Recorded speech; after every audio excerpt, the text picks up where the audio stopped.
In the year 2153, the global population reached an astonishing 34 billion. The Earth's food and water resources became extremely scarce, until the discovery of planet Tanis, which was highly suitable for human habitation. This led to the initiation of an interstellar immigration plan. By 2174, the battle for resources had intensified. In a bid to preserve the last spark of life, a spaceship named Paradise World, carrying 60,000 passengers, was launched into space. These individuals were tasked with establishing a new home on planet Tanis, but the journey did not go as planned, and a cataclysmic disaster was looming. Due to the long distance, all passengers had to enter hibernation, with only the crew being periodically awakened to maintain the spaceship and its course. One day, a man suddenly woke up from his hibernation. Through the information displayed on his hibernation pod, he learned that his name was Bauer, a pilot from Team 5, awakened presumably because it was his turn to take over the shift. After regaining his bearings for a few minutes, Bauer slowly became aware of his surroundings. The room was dimly lit, and the cabin door was sealed shut, which puzzled him. If there was no one in the cockpit, who had awakened him? At that moment, the spaceship experienced a severe jolt. A hibernation pod labeled Captain Peyton also opened in response. Bauer hurriedly helped him up. People who undergo deep hibernation often suffer from temporary amnesia. Both men could only remember boarding the spaceship, but had forgotten their mission and destination. There was another hibernation pod in the room, but the person inside was missing. The door showed signs of being pried open with a screwdriver, suggesting another crew member had awakened earlier. However, it was odd that, although he had not escaped, there was no sign of where he might have gone. Subsequently, Captain Peyton rebooted the operating system, hoping to use the communication device to find other crew members. Despite several calls, there was no response. Just then, the ship shuddered violently again. Initially, Bauer thought they were passing through a storm, but he soon realized that the reactor was malfunctioning, and the system was trying to reconnect repeatedly. Once things calmed down, Bauer focused on the ventilation ducts, the only connection to the outside. Rather than waiting to die, he decided to try his luck by escaping through the ducts. The space inside the ducts was very narrow, and by the time Bauer realized something was amiss, he could no longer turn around. With no other option, he continued to crawl forward. As he was navigating a slope, he accidentally fell. Struggling, he pulled out a glow stick from his pocket, but was shocked by what he saw next. A long dead body lay next to him. From the name tag on the clothes, it was the crew member from the cockpit who had awakened first, but he had been less fortunate and had gotten stuck in a corner of the duct. Guided by instinct, Bauer opened a panel below him and fell into a locker, managing to escape from the ducts. He then began searching for other crew members. As he passed through a corridor, he saw a woman trying to pry a door open. When she realized someone was approaching, she fled without looking back. Apart from Peyton, she was the only other living person Bauer had seen, so he chased after her to find out more. Before long, he spotted a figure not far ahead and thought he had caught up with the woman. He quickly declared his peaceful intentions, but no matter what he said, the shadow did not respond. As Bauer cautiously approached, he found that the figure was actually a corpse, hung by wire in the ductwork, seemingly part of a trap set intentionally. As Bauer stood there puzzled, the woman suddenly attacked him from behind. She had intended to rob him of his possessions, but at that moment, a fierce roar sounded nearby. The woman seemed to realize something and ran towards the other end of the corridor. Bauer stood there dumbfounded, not knowing what would happen next, but in the next second, the hanging body was dragged into the duct. Bauer glimpsed a figure that was definitely not human. For his own safety, Bauer hid in the same locker he had escaped from earlier. Unfortunately, his communicator suddenly regained signal. Although Bauer quickly turned off the device, the creature had already located him. It repeatedly struck the locker, and it was only a matter of time before it would break in. Luckily, there was a body of a crew member inside the locker, which satisfied the creature, and it dragged the body away contentedly. This incident fundamentally shook Bauer's understanding. The spaceship was traveling through space, with no other stops, so where had these horrific creatures come from? Later, Bauer found a pulse glove in the armory, but as soon as he put it on, his left hand began to tremble uncontrollably. This made him think of deep space amnesia, a condition that occurs when people wake from deep sleep, causing various physical and mental complications. Most people recover over time, but some enter a state of madness. In the history of human space travel, there was a horrific accident involving an officer who went insane during a shift change. He believed the spaceship was cursed and killed his fellow crew members before ejecting all 5,000 passengers into space. Bauer was relieved that he had not awakened floating in space. Bauer then proceeded to the upper passageways, needing to reach the nuclear reactor to restart the spaceship's power system. However, as he emerged from the floor, he discovered a man who had also been caught by a similar mechanism. But fortunately, the man was still alive. Bauer quickly helped him untie the ropes. This man was a pilot from Team 6, supposed to have awakened after Bauer, but his mental state suggested he had been awake for a long time. After freeing himself, the man frantically smeared motor oil over his body to mask his scent. He told Bauer that when encountering the monsters, one must run without looking back. While they were talking, the sound of the monsters roaring could be heard not far away. With a weapon in hand, Bauer felt more composed than before, but the man warned him that it wouldn't save his life and hid behind the pipes at the end of the corridor. Not knowing what species the monsters belonged to, Bauer didn't dare take any risks and also turned to run. During his escape, Bauer stumbled and fell to the deck below, which inadvertently allowed him to avoid being tracked by the monsters. Eventually, the creatures caught up with the pilot from Team 6 and devoured him alive. Bauer had intended to ambush the monster with a pulse gun, but his shot hit the glass instead, revealing his location and forcing him to continue his escape. But luck was not on his side this time. He was caught by wires and hung upside down from the deck. As easy prey, the monsters tugged at the wires, trying to pull him up. At this critical moment, a Vietnamese man cut the ropes around Bauer's legs and brought him to safety. Although they did not speak the same language, Bauer recognized the man's identity from the badge on his arm. He was a member of the agriculture department, one of the many skilled craftsmen among the 60,000 passengers, representing nearly every field, brought along to establish a new home on the new planet. The Vietnamese man could tell that Bauer was a technician. With the spaceship in a paralyzed state, Bauer's arrival might change the situation, so he decided to join him. Before long, the two arrived at a workshop filled with containers. Before Bauer could react, the woman he had seen earlier jumped out and attacked him. But this time, the situation was different. Bauer was armed and not alone. The woman was quickly subdued. Bauer did not trouble her but instead shared his plan. If the reactor could be restarted, the spaceship could return to its correct course, giving everyone a chance to survive. But if they continued to fight among themselves, they were all headed for certain death. The woman, seemingly moved by his words, led them to her dwelling, a huge bioengineering room where all animal development from embryos to maturity took place. Her name was Nadia, a member of the genetics team. Due to the reactor's shutdown, the bioengineering room had already lost 30% of its species, and how long the rest could hold on was uncertain. Meanwhile, Captain Peyton heard noises in the ducts. He knew everything about Bauer's experiences and thought a monster had crawled in, so he picked up an iron bar for defense. However, he was surprised when a stranger emerged from the ducts instead of a monster. Peyton couldn't just stand by, so he rescued the man. The man was a sergeant who had escaped from the main cockpit, but when Peyton asked what had happened there, the sergeant collapsed, unable to say anything.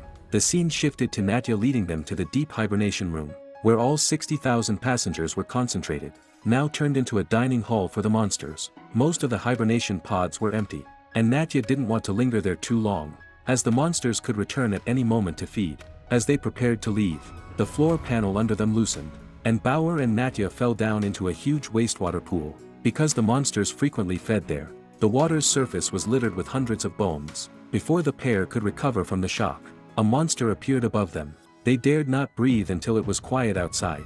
Then they climbed out of the wastewater pool. Unexpectedly, the monster had already sensed their presence and ambushed them as soon as they emerged. Hearing the noise, the Vietnamese man quickly came to help. Despite the monster's strong combat abilities, it could not withstand the assault by 3 people and was quickly killed. Just when they thought they were safe, the monster leader appeared nearby, tapping on the pipes as if giving a signal, quickly attracting a large group of monsters. However, they first attacked their dead comrade, showing no regard for their fellow creatures, only seeing them as food. Taking advantage of this distraction, the trio didn't look back as they fled the hibernation room. To evade the monster's pursuit, they escaped into a secret room, but as soon as they closed the door, they discovered a middle-aged man hiding inside. He was another crew member who had survived, and since the spaceship had no clocks, he didn't know how long he had been awake. He had survived by finding some cooking tools and even made a bowl of soup for the 3 of them. With a rare chance to breathe, they began to analyze the origins of the monsters. When passengers entered hibernation, the system injected them with a synthetic enzyme to help them adapt more quickly to the new environment. However, when the reactor malfunctioned, more and more passengers woke up. Under the influence of the synthetic enzyme, they rapidly adapted to the spaceship environment and transformed into these bloodthirsty creatures. Bauer wondered why they had mutated while he was unaffected. Natya suggested that they might have been awake longer. The middle-aged man took over the conversation, guessing that they were still unaware of what had happened on the spaceship. After the spaceship was launched, all passengers and crew entered hibernation, leaving only 3 Native Americans responsible for routine maintenance until one day. The last message from Earth came: "You are the last of humanity. Please do not let the human spark disappear from the universe." Afterward, the crew scanned the entire solar system but found no trace of Earth, meaning it had disappeared from the universe. The 3 Native Americans, burdened with the survival of the human race, were not heroes but 3 small souls who had lost hope. They couldn't withstand the pressure and began to kill each other, leaving only the youngest Native American alive. With no restrictions, the young Native American began to behave as he wished on the spaceship. At first, he treated the sleeping passengers as prey, but gradually, he became more delusional, even imagining himself as the king of a new world. He drove all the awakened people into the cargo hold to kill each other for food, and when he had had his fill, he returned to the hibernation pod to sleep. What he didn't expect was that a world of evil was born. On the other side, the sergeant was also telling Peyton this story. It turned out he was the young Native American. He kept describing the symptoms of deep space amnesia, and Peyton's hands began to tremble. Was he also suffering from this terrible disease? After some time, Bauer woke up from unconsciousness. At that moment, the 3 of them were hanging upside down from the ceiling, their hands tied behind their backs. It turned out the middle-aged man had drugged the soup earlier. He had survived not by relying on the spaceship's oil but by finding himself in a state of despair, slowly shedding his humanity to become a monster in a dark world. Bauer did not beg for mercy but instead talked about the current situation. The spaceship was shaking more frequently, which meant they didn't have much time left. Once the reactor went out, all life on the spaceship would die, but if he was released, he could restart the reactor, giving people a chance to survive. The middle-aged man indeed felt something was wrong, and rather than waiting to die, he chose to believe Bauer once more, so he helped him unlock the chains. Bauer immediately contacted Peyton to check how long the system would last, but the answer silenced everyone. In 47 minutes, the system would completely fail. With time pressing, they immediately headed towards their destination. In just a moment, they reached the reactor, but the scene before them was shocking. Because of the moderate temperature, the monsters had turned it into a natural greenhouse. They dared not make too much noise, carefully making their way to the control panel. However, due to aging equipment, the metal panel Bauer was walking on suddenly broke. Fortunately, the Vietnamese man was quick to prevent it from falling, but he couldn't hold on for long, and disturbing the monsters was only a matter of time. On the other side, Peyton and the sergeant had a disagreement. With less than an hour left before the spaceship lost power, how to survive became the most critical issue.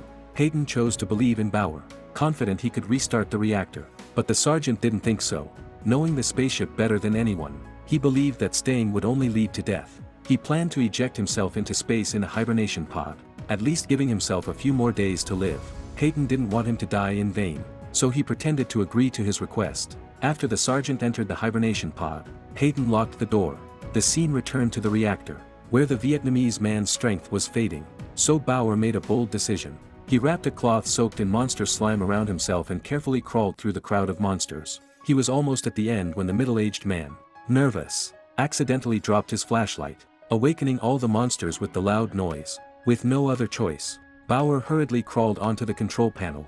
To buy him time, the Vietnamese man dropped the metal panel to distract a large group of monsters. Just seconds before the countdown ended, Bauer successfully started the reactor. The flame generated by the spaceship's ignition instantly melted the monsters on the deck.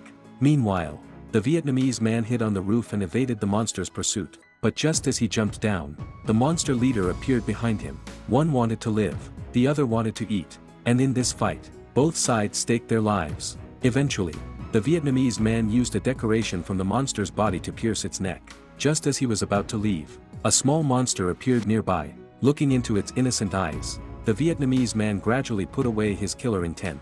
But in his moment of hesitation, the small monster drew a dagger and slit his throat. On the other side, the sergeant had escaped from the hibernation pod. He didn't care whether the reactor had been restored. Living on the spaceship was itself a torment. So, he charged at Peyton and started fighting. During their struggle, the two gradually merged into one, their arm badges exactly the same.